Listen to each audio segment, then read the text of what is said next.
ब्राह्मण के लिए सफेद यानी पीली मिट्टी, क्षत्रिय के लिए लाल मंगल प्रधान, वैश्य के लिए श्वेत मिट्टी का शिवलिंग और अन्य किसी को काली मिट्टी जल्दी शुद्ध होती। भूमि का प्रभाव व्यक्ति पर पड़ता है। प्रातः काल उठकर पवित्र स्नान करें, फिर गांव के उत्तर की ओर जाएं, क्योंकि उत्तर कुबेर की दिशा है, ऋषियों की दिशा है, गुरु की दिशा है।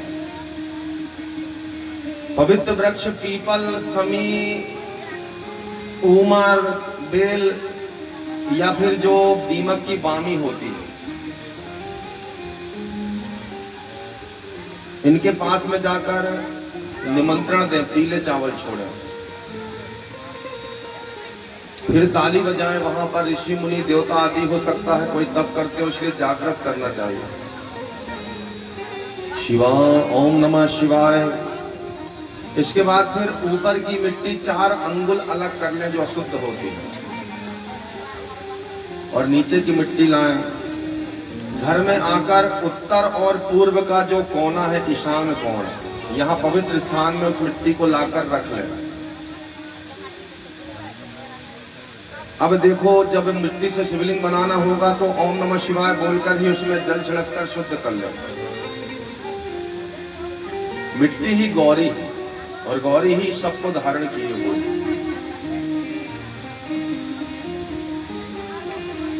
महेश्वराय नमः।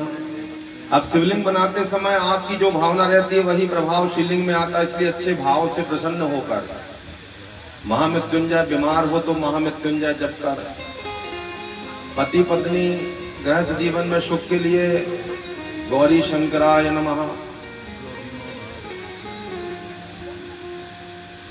मुक्ति के लिए हरिहराय नमः,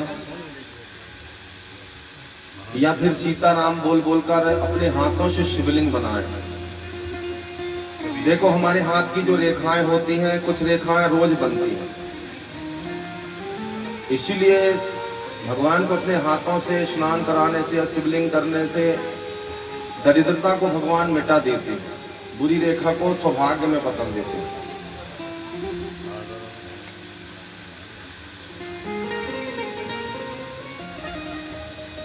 प्रसन्नाननम नीलकंठम दयालु। भगवान कहते मेरे भक्त हो तो प्रसन्न रहो। ओम शंभवाय नमः। एक बेलपत्र को बीच का पत्ता लंबा होता है, यही शिव स्वरूप है। इसकी नोक को उत्तर की ओर रख के, चिकना भाग ऊपर रख के उसमें शिव जी के शिवलिंग को स्थापित कर। इसके बाद फिर शिवलिंग बनाना चाहिए।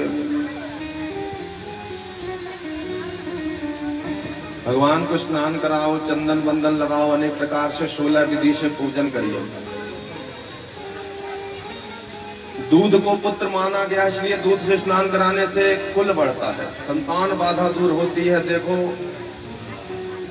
नंद बाबा के यहाँ केवल गौ माता की सेवा थी, दूध दही की नदियां बहती थी और भगवान पुत्र रूप में आ गए। राजा दशरथ ने दूध का हवन किया था खीर बनाकर, और उनके यहाँ देखो भगवान 4 आयुध के साथ अर्थ, धर्म, काम, मोक्ष, शंख, चक्र, गदा, पद्म में राम, लक्ष्मण, भरत, शत्रुघ्न बनकर आ गए।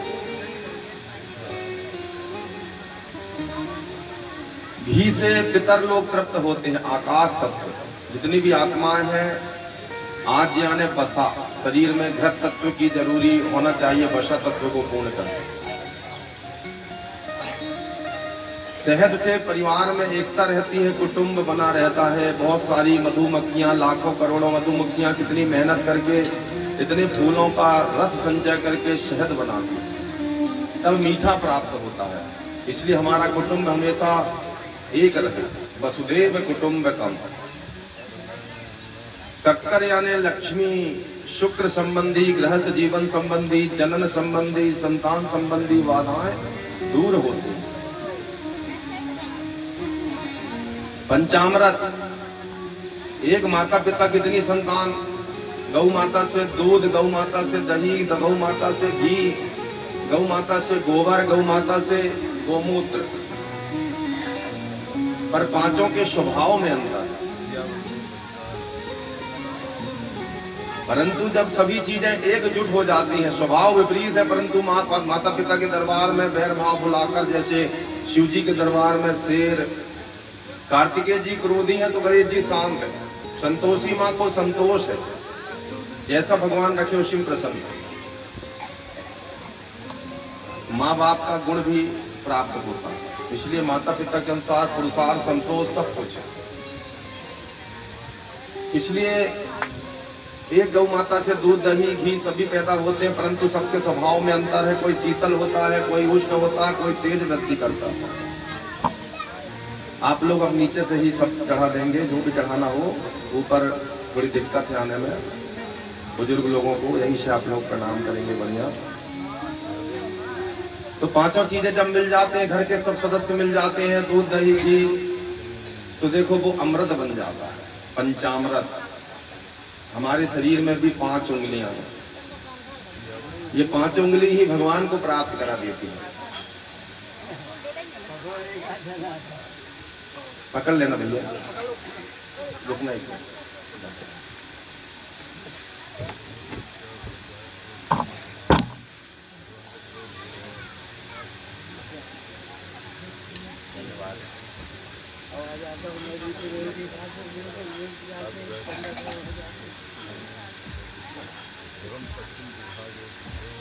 हमारे शरीर की 5 उंगलियां भी अलग अलग है, परंतु ये 5 उंगलियां अलग अलग होकर जब एक हो जाती हैं तो पंच तत्व बन जाते हैं, और पंच तत्व से ये अधम शरीर भी मुक्ति को प्राप्त हो जाता है।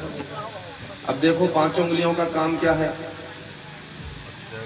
मेरी 5 उंगलियां बड़े काम की, जय बोलो सीताराम की।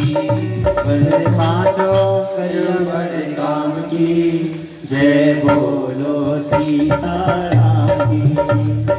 जय बोलो सीताराम की, जय बोलो सीताराम की। मेरी 5 उंगलियां बड़े काम की, जय बोलो सीताराम की। मेरी 5 उंगलियां बड़े काम की, जय बोलो सीताराम की। अब ये छोटी उंगली का क्या काम है। छोटी उंगलियां ने मुंदरी पहनी, छोटी उंगलियां ने मुंदरी पहनी। प्रभु मुद्रिका मेरे मुख माही, जल्दी लांगी गए अचरज नानी। इसमें अंगूठी पहनते हैं। पहली अंगुलियां ने मुंदरी पहनी, पहली उंगलियां ने मुंदरी पहनी। मुंदरी पहनी, हाँ मुंदरी पहनी। मुंदरी पहनी, हाँ मुंदरी पहनी। मैंने मुंदरी है पहनी हरि नाम की, जय बोलो सीताराम की। मेरी 5 उंगलियां बड़े काम की, जय बोलो सीताराम की।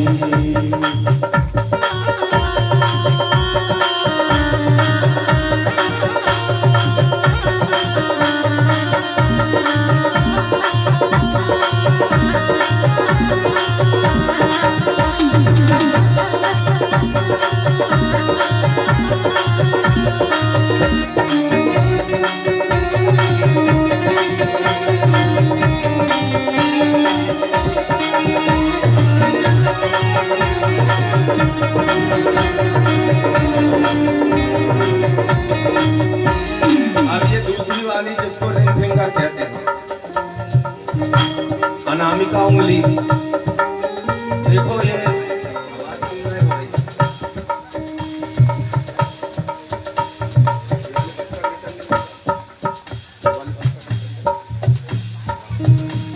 दूसरी उंगली सूर्य की उंगली है, इसलिए इससे हम देवताओं को चंदन लगाते हैं।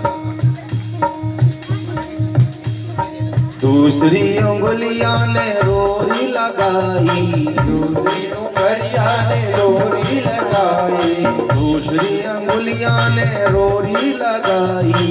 दूसरी अंगुलियां ने रोरी लगाई। इसने रोरी लगाई हरि नाम की, जय बोलो सीताराम की।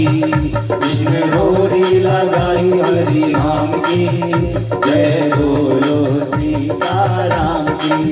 मेरी पांचों उंगलियां बड़े धाम की, जय बोलो सीताराम की। मेरी पांचों उंगलियां बड़े धाम की, जय बोलो सीताराम की।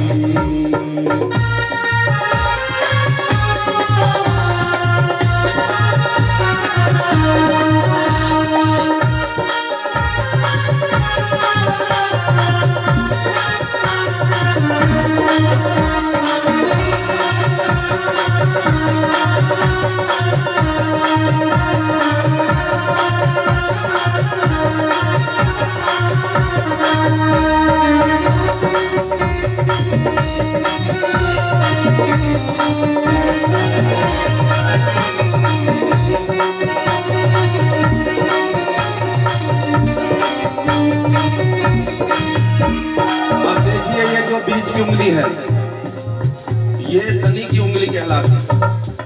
इसका बड़ा रोल है। जिस पर शनि कृपा कर दे उसका जीवन निहाल हो जाए। हम हवन करते हैं तो इसी उंगली का प्रयोग होता है, जाप करते हैं तो भी इसी उंगली का प्रयोग होता है।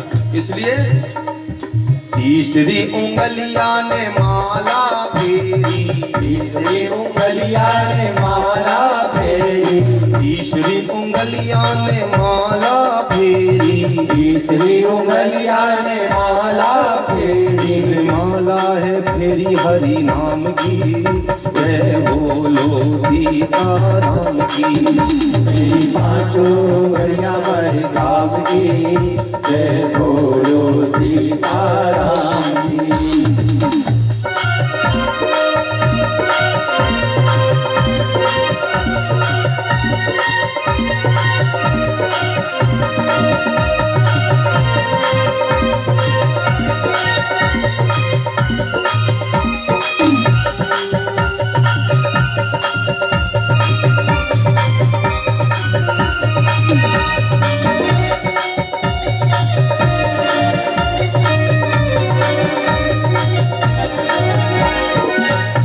और ये चौथी उंगली, ये बड़ी खतरनाक उंगली है। इसको केकई की उंगली कहते हैं। ये वज्र उंगली है। ना तो इसका उपयोग हवन में होता, ना ही इसका उपयोग जाप में होता। क्यों? क्योंकि ये गुरु है और गुरु को सबसे बड़ा सम्मान है। गुरु बिन भवनिधि तरई ना कोई। जब हम माला फेरते हैं तो ये उंगली माला में स्पर्श ना हो, इसलिए इसको बाहर निकाल लिया जाता है। अब देखो हवन होता है, ये 3 उंगली से अंगूठा पितर कहलाते। पितरों के कल्याण के लिए ही यज्ञ होता है। तो इस उंगली का क्या काम है? इसी से भगवान ने सुदर्शन चलाया। सुदर्शन यानी अच्छा दर्शन, हमेशा अच्छा देखो। आपके घर में कभी भी काल नहीं आ सकता। तो ये चौथी उंगली का काम क्या है? गुरु यानी जो राह दिखाए। राह दे कृष्ण, राधे कृष्ण। चौथी उंगलियां ने राह दिखाई, चौथी उंगलियां ने राह दिखाई, चौथी उंगलियां ने राह दिखाई, चौथी उंगलियां ने राह दिखाई। इसने राह दिखाई चारों धाम की, बोलो सीताराम की। इसने राह दिखाई चारों धाम की, जय बोलो सीताराम की। पांचों उंगलियां बड़ी धाम की, जय बोलो सीताराम की। मेरी पांचों उंगलियां बड़ी धाम की, जय बोलो सीताराम की।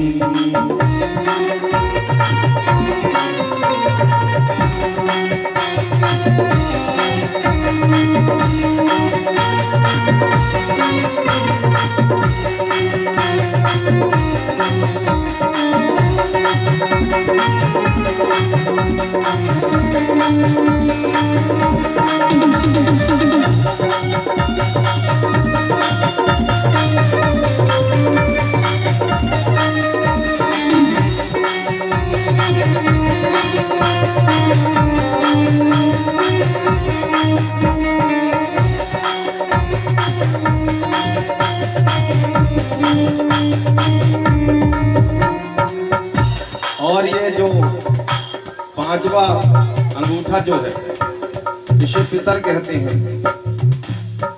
देखो हनुमान जी कनक भवन में हनुमानगढ़ी के ऊपर बैठकर चुटकी बजा बजा कर श्री राम कर रहे थे।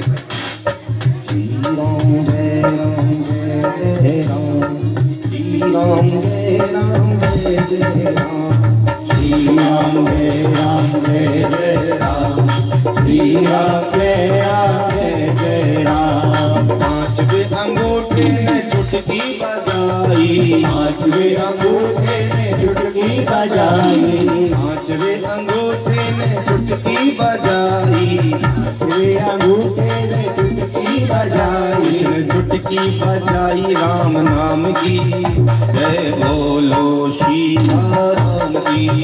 मेरी पांचों घड़िया बज काम की, जय बोलो सीताराम की। और इसके बाद फिर ये पूरी बन गई हथेली, पांचों एक हो गए, पांचों तक तो मिल गए। फिर क्या होगा? भजनानंदी होगा, ताली जो बजात तो निहाल कर देते हैं, और मुख से जय जयकार बोलो, काल जो बजाए माला माल कर देते हैं। पूरी हथेली ने ताली बजाई, पूरी हथेली ने ताली बजाई, ताली बजाई हाँ ताली बजाई, ताली बजाई हाँ ताली बजाई, ताली बजाई राम नाम की, जय बोलो सीता राम की। मेरी पांचों घड़िया बज काम की, जय बोलो सीताराम की। पांचों उंगलियां बड़े काम की, जय बोलो सीता राम की। मेरी पांचों घड़िया बज काम की, जय बोलो सीताराम की, जय बोलो सीता राम की। प्रगट चारि पद धर्म की, प्रगट चार पद धर्म के, कली में एक प्रधान। धर्म के चार चरण हैं, सत्य तप सदाचार और दान। कलयुग में केवल एक पैर बचा है दान। प्रगट चारि पद धर्म के, कली में एक प्रधान। जैन कैन विधि दीन ही, दान कर ही कल्याण। चाहे किसी भी प्रकार का दान हो, कल्याण ही होता, इसलिए दान को ही वैतरणी कहा गया। मैं बनाऊं चित्र तुम्हारा, तुम मेरा चरित्र बना दो राम। मैं रोज सजाऊं तुमको, तुम मेरा जीवन सजा दो राम। भोलेनाथ हर समय श्री राम जी के ध्यान में लीन हैं। आज पंचामृत के द्वारा भगवान का पूजन, यानी एक परिवार के 5 सदस्य जब मिल जाते हैं तो देखो ब्रह्म बन जाता है और परमेश्वर की प्राप्ति हो जाती है। बड़े बड़े विद्वान भगवान को प्रकट नहीं कर सके, परंतु मीराबाई आदि ने केवल ताली बजा बजा कर भगवान को प्रकट कर लिया।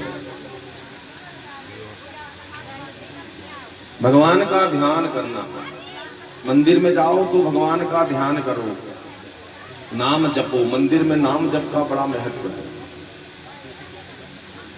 अनेक प्रकार से भगवान का पूजन। 4 अंगुल का शिवलिंग उत्तम माना गया है। 2 अंगुल का मध्यम और 1 अंगुल का अधम, इसलिए कम से कम इतना बड़ा शिवलिंग तो होना ही चाहिए, अंगूठे के बराबर। जितना छोटा होता जाएगा प्रभाव में कमी आती जाएगी। शिवलिंग पूजने का अधिकार, कोई कहता है कि महिलाएं पूजन नहीं कर सकती, कोई कहता है कि सेवक पूजन नहीं कर सकते, परंतु ऐसा नहीं है। ये सब भ्रांतियां हैं। जिस भगवान ने शेर, चीते, सांप, बिच्छू, राक्षस, भूत, प्रेत के साथ शमशान को अपनाया, भला वो भेद कैसा करे। शिव का पूजन करने का अधिकार सभी को है। ब्राह्मण, क्षत्रियो, वैश्य, शूद्रो वा प्रतिलोमजः पूजयेत सततं लिंगम तन्मन्त्रेण सादरम्। बस सादर आदर का भाव हो। ब्राह्मणों को देखो, डॉक्टर की भाषा डॉक्टर जाने, इसलिए वेदों की भाषा भगवान समझते हैं। ब्राह्मणों को वेद मंत्र से ही पूजन करना चाहिए, साधारण मंत्रों से नहीं। वैश्यों आदि को पौराणिक मंत्र से, जो पुराणों में मंत्र दिए, और अन्य सभी को तांत्रिक मंत्र से। भगवान बड़े जल्दी प्रसन्न होते हैं। देखो अब क्यों लोगों ने बोला कि भगवान ने भेद क्यों किया? देखो, आप अंग्रेजी में भगवान की प्रार्थना करोगे तो प्रार्थना तो आप करोगे तोता जैसे, पर दिल से भाव नहीं उतरेगा। पर जब आप अपनी भाषा में भगवान की पूजा करते हो तो वो दिल से निकलती है और दिल की ही भगवान सुनते हैं। लोग कहते हैं कि महिलाएं पूजन नहीं करती, परंतु जब आक्रांताओं ने भारत में आक्रमण किया तो देश को लड़ाने के लिए उन्होंने पुराणों में कुछ ऐसा लिखवा दिया ताकि लोगों में लड़ाई चलती रहे जाति धर्म के नाम पर। उन्होंने, वामपंथियों ने भेद उत्पन्न करने के लिए उल्टा सीधा लिख दिया, परंतु शिव पुराण में लिखा है किम बहुभक्तेन मुन्या स्त्रीणामपि तथान्यतः अधिकारोस्ति सर्वेषां शिवलिंगर्चनोदजा। आज जहां शिवलिंग स्थापित है वहां से पूर्व की ओर ना बैठे, ये भगवान का सामने का हिस्सा है। अपने इष्ट का रास्ता कभी नहीं रोकना चाहिए। जलहरी के उत्तर यानी जलहरी की नोक जहां से निकलती है, जल बहता है, वो गंगा जी उसका उल्लंघन नहीं करते, इसलिए उसको पार नहीं करते। ये शिव जी का वाम अंग है यानी उनकी पत्नी, यहां मां गौरी का आसन। शिवलिंग के पश्चिम यानी पीछे की ओर भी ना बैठे, ये उनकी पीठ है, पीठ में दरिद्रता है, इसलिए शिवलिंग की दक्षिण दिशा से उत्तर की ओर मुख करके पूजन करने का ज्यादा फल बताया गया है। दक्षिण की ओर से जलहरी की नोक की ओर मुख करके पूजन किया जाता है। अब शिव जी के मंदिर आए हो तो शिव बनकर बैठो, त्यागी बनकर बैठो, भस्म लगाएं, रुद्राक्ष की माला धारण करें, बेलपत्रों का संग्रह करें। बेलपत्र का महत्व बताया, त्रिदलम त्रिगुणाकारम त्रिनेत्रम त्रियायुधम त्रिजन्म पाप संगारम बिल्वपत्रम शिवार्पणम। तीनों लोकों में जितने भी तीर्थ हैं वो बेलपत्र की जड़ में निवास करते हैं। जो पुण्यात्मा बिल्वपत्र की जड़ में महादेव जी का ध्यान करता है, पूजन करता है, वह शिवपद को प्राप्त होता है। जो प्राणी बेलपत्र की जड़ के नीचे बैठकर अपने माथे में जल को सींचता है, उससे संपूर्ण तीर्थों के स्नान का फल मिलता है। पानी गिरते में जो बिल्वपत्र के जड़ के नीचे पे खड़ा हो जाता है, उससे संपूर्ण तीर्थों का स्नान का फल मिलता है। जो बिल्वपत्र की जड़ में दीप दान करता है, रोज चौक पूरता है, उसे तत्व का ज्ञान हो जाता है, एक दिन वो शिव को मिल जाता है।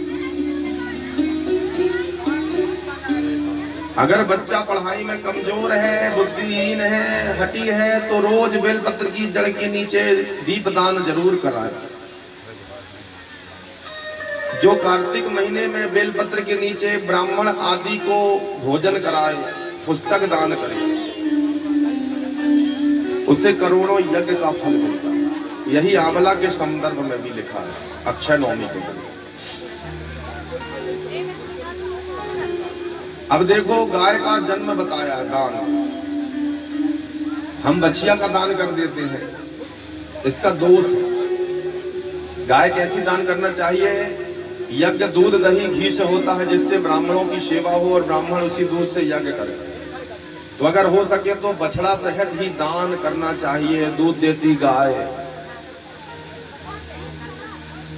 अब कहते हैं कि जब गाय जन रही हो, बछड़े का मुंह पर निकला हो मां के पेट से, उस समय में अगर कोई गौ माता की परिक्रमा कर लेता है तो तीनों लोक की परिक्रमा का फल मिलता है। जिस समय जनती है केवल मुंह निकला है बछड़े का, और उसी समय जो कह दे कि मैं इस गौ को दान करूंगा बछड़े से है, तो उसे पृथ्वी के दान का फल मिलता है। परंतु कब? जब तक वो नरा से जुड़ी। ऐसे ही संतान के कुल में पुत्र के जन्म में भी कहा गया, जब नाती पोते का जन्म होता है और नरा से जब जुड़ा है तब वो नारायण है। उसमें सूतक नहीं लगती। जब नरा कट गया यानी फिर सूतक लग गई, सोबर लग गई। उसी समय मात्र 5 मिनट का समय रहता जन्म के समय में। अचानक पता चले कि बच्चे का जन्म हो चुका है पर नरा नहीं कटा है, और उसी समय में पिता कह दे कि मैं इसके निमित्त भंडारा कराऊंगा या मंदिर में ये करूंगा या प्याऊ खिलाऊंगा, तो उसे हजारों यज्ञों का फल मिलता है। और जैसे ही नरा कटता है फिर वो नर हो जाता है नारायण से। अब लोगों के मन में शंका है, यहाँ सूत जी से भी सोनक जी पूछ रहे हैं कि क्या भगवान का नैवेद्य ग्रहण करना चाहिए। सूत जी कहते हैं कि भगवान का प्रसाद नहीं ग्रहण करना चाहिए। प्रसाद का तो अर्थ ही होता प्रासादा, प्रभु साक्षात दर्शनम। प्रसीद प्रसीद यानी ये प्रसन्नता है भगवान की, तब का फल है, इसे तो अवश्य ही ग्रहण करना चाहिए। शिव जी के नैवेद्य का दर्शन करने से ही पाप मुक्त हो जाता है, और उसे ग्रहण करने की तो महिमा भी शेष मांग नहीं बता सकती। हजारों मुख से करोड़ों यज्ञों का फल शिव जी का प्रसाद ग्रहण करने से प्राप्त हो जाता है। आए हुए प्रसाद को प्रणाम करके तुरंत ग्रहण करें, ये नहीं कि कल कर लेंगे परसों कर लेंगे।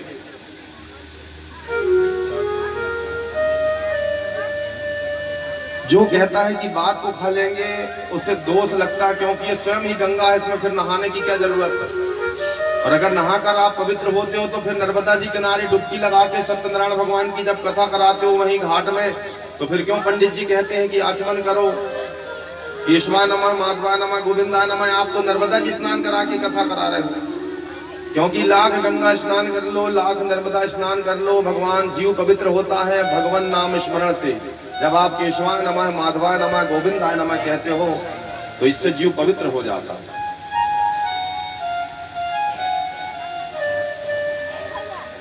अब कितना जल पीना चाहिए?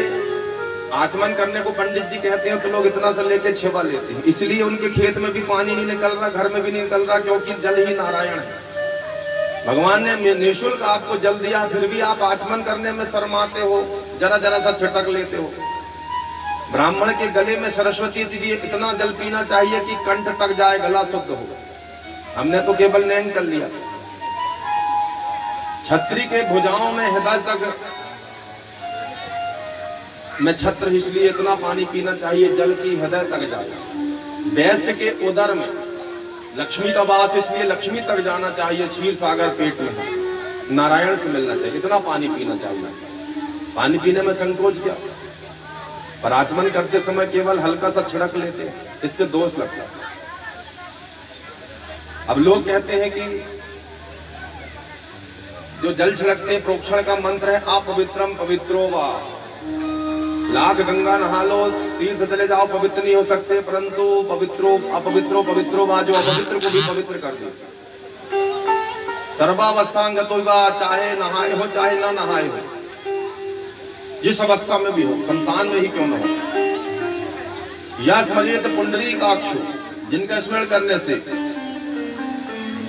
सर्वाभ्यंतरः शुचि, अंदर बाहर सब शुद्ध हो जाता है। इसलिए तीर्थों में कभी कभी नहाने को नहीं मिलता। देखो लाखों पर तपस्या कर रहा है साधु लोग, क्या रोज नहाते होंगे? पर भगवान के ध्यान से वो पवित्र है। जब आप तीर्थ में जाते हो, देखो यहाँ बैठे हो तो यहाँ पर जो हवा चल रही है, लहर चल रही है, इसी से आप पवित्र हो। ऊपर से जो रिमझिम रिमझिम वर्षा गिर रही है, उसी से आप पवित्र हो गए, नहाने की जरूरत नहीं। गौ माता जब लौटती हैं अपने घर में या जाती हैं वर्दी में आदि में गोचर में, उस समय जो पांव से धूल उड़ती है, वो धूली, उस धूल से जीव पवित्र हो जाता है। मंत्र के द्वारा पवित्र हो जाता है, वायु के द्वारा पवित्र हो जाता है, सूर्य भगवान के दर्शन कर लेने से पवित्र हो जाता है। तन पवित्र स्नान से, मन पवित्र कर ध्यान, धन पवित्र कर दान से, जो चाहे कल्याण। देखो घर में धन बहुत आ रहा है, माता पिता ने आपको धन इसलिए नहीं दिया, ये कन्या है उनकी, और कन्या का हमेशा दान करना चाहिए। और धन से कमाओ बहुत, पर कमाने के बाद फिर जो संपत्ति है, आप जब माल गुजार बन जाओ तो उसी धन का कुछ हिस्सा उनके निमित्त धर्म में लगा लो, नहीं तो बड़े भारी पितृ दोष लगता है। उस कुल का नाश होने में भी टाइम नहीं लगता। इसलिए माता पिता ने आपको ये शरीर दिया है, इसीलिए आप धर्मपुत्र कहलाए, और शरीर धर्म करने के लिए है। यही ये धर्म क्षेत्र है। और जिसने धर्म नहीं किया तो धर्म क्षेत्र से कुरुक्षेत्र भी हो जाता है। यही कौरव है, यही पांडव है, आपको प्रकट क्या करना है। इसी समुद्र से अमृत निकला, इसी समुद्र से विष निकला, इसी समुद्र से लक्ष्मी निकली, इसी समुद्र से भगवान निकल गए।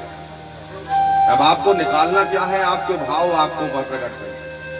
देखो, जब गन्ना का मीठा गुड़ निकलता है तो उसके पहले एक दुर्गंध युक्त पदार्थ भी निकलता है, जिसको मदिरा कहते हैं, मंथन के द्वारा। ऐसे ही समुद्र मंथन भी होता।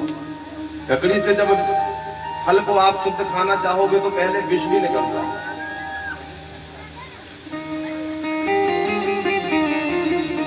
इसलिए भगवान का नाम में इतनी शक्ति है कि इतना जीव, देखो रावण ने जीवन में इतने पाप किए परंतु उसमें भी वो क्षमता नहीं थी, और एक बार नाम लिया। पर कैसे लिया? दुखी मन से, आर्त भाव से, प्रायश्चित भाव से लिया गया नाम बड़े से बड़े पाप के दावा नल को नष्ट कर देते। अब प्रसाद को ग्रहण करने का महत्व बताया है। शिव के प्रसाद के दर्शन करने से ही पाप भाग जाता है, फिर ग्रहण करने की महिमा क्या कहें। करोड़ों यज्ञों का फल मिलता है शिव जी का नैवेद्य ग्रहण करने से। हमारे यजमानों के परिवार से अनुरोध है कि जो बुजुर्ग लोग यहाँ दूर से आ रहे हैं उनको पानी भी पिलाते जाएं। आप लोग बीच बीच में जल की व्यवस्था करें। जिसने शिव नाम की दीक्षा ली है, महामृत्युंजय मंत्र की, नमः शिवाय या शैव संप्रदाय की, उसे तो राम नाम जरूर जपना चाहिए, क्योंकि शिव जी से बड़ा राम जी का भक्त कोई नहीं। और जिसने वैष्णव यानी विष्णु जी की दीक्षा ली है तो उसको तो नमः शिवाय जरूर जपना चाहिए, क्योंकि विष्णु जी से बढ़कर राम जी का भक्त, शिव जी का भक्त और कोई नहीं। उन्होंने रामेश्वरम की स्थापना करके सिद्ध कर दिया। दूसरे अवतार में, कृष्ण अवतार में, सोमनाथ में जाकर उन्होंने अपने शरीर को त्यागा, शिव की शरण में जाकर। शिव शिव शिव शिव जप ले रे बंदे, जीवन है ये थोड़ा कि दौड़ा जाए रे समय का घोड़ा, दौड़ा जाए रे समय का घोड़ा। शिव शिव शिव शिव जप ले रे बंदे, जीवन है ये थोड़ा कि दौड़ा जाए रे समय का घोड़ा, ओ दौड़ा जाए रे समय का घोड़ा।